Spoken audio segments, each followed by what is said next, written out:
Have you found yourself in a situation whereby you're not being paid by your employer and you're wondering what you can do in such a circumstance? Hi, my name is Joan.A and I'm a lawyer, and welcome back to Law with Joan. In today's video, we're doing part 2 of the steps you can take to claim your salary before your employer. For those of you who didn't watch part 1, I'm going to leave a link in the description video to watch part 1 before you can proceed to part 2 for better understanding. In the previous video, we ended at a point whereby we had written a letter to the labor officer to claim for salary. The first formal step to claim for your salary is writing a letter to the labor officer. So when a complaint is put before the labor officer goes ahead to serve the complaint on your employer. The employer is supposed to reply with a response to the complaint according to what is in the substance of the complaint by the employee. Upon receipt of the complaints by the employer has minimal time to reply to this complaint. If the employer does not reply within a space of 2 weeks, the labor officer can write to the employer again, telling him or her that he's going to refer the case to the industrial court or to the magistrate court. While the employer has responded within time, the labor officer has powers under section 12, 13 and 14 to investigate and to conciliate a meeting between the two parties. Conciliation can be described as a situation whereby a neutral party comes into play to help the two parties, that is the employer and the employee, to resolve their disputes.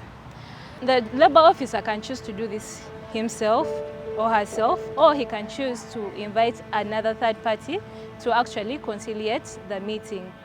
The other option that the labor officer can use is mediation.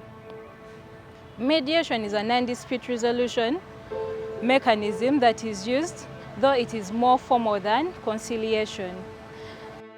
These are the two methods that the labor officer can employ to solve or resolve the dispute between the employer and the employee in order to come to an agreement as to the salary to be paid to the employee at the end of the day.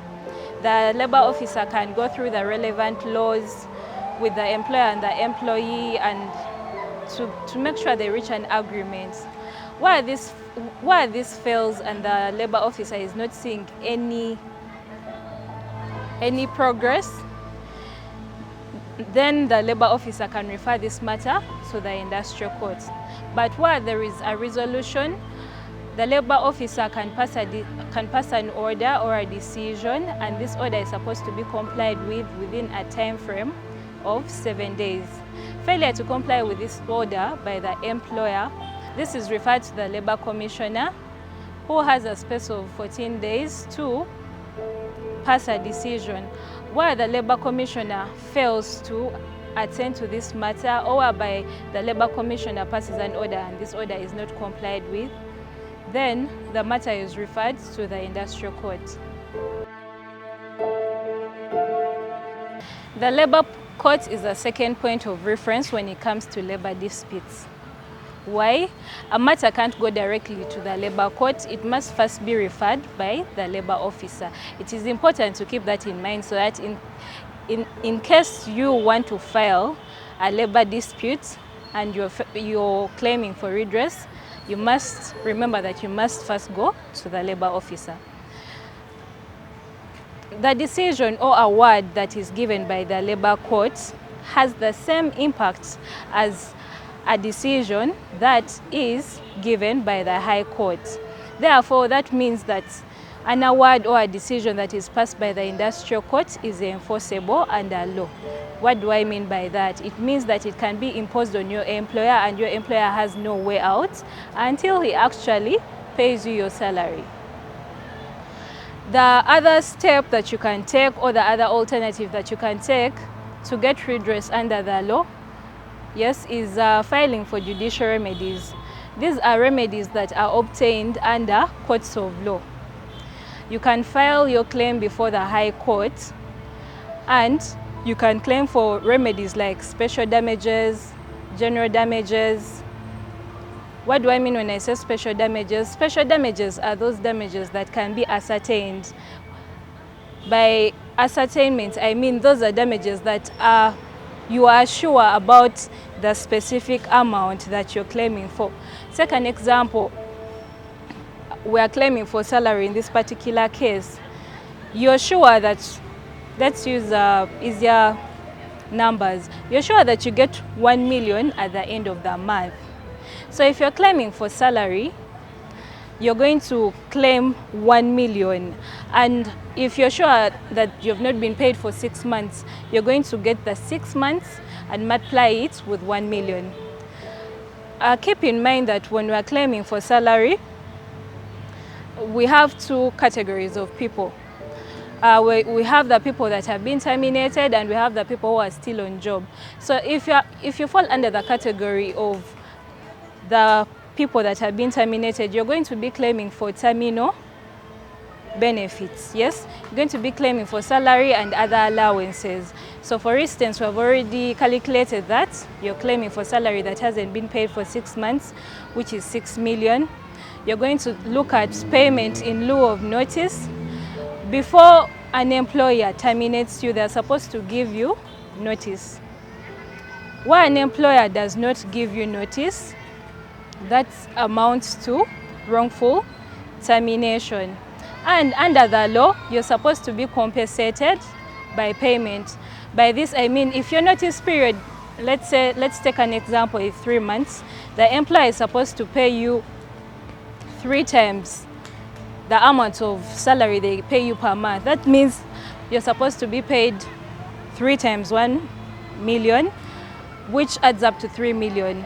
Considering that we already added salary, meaning we are going to add 6 plus 3, which makes it 9 million. And you're also going to look at other allowances like severance allowance. Have you worked for more than 6 months for this employer? Then you're entitled for severance allowance. You're going to claim allowances like leave. You've been on the job but you've not been paid for leave arrears. So you're going to claim for payment in lieu of leave.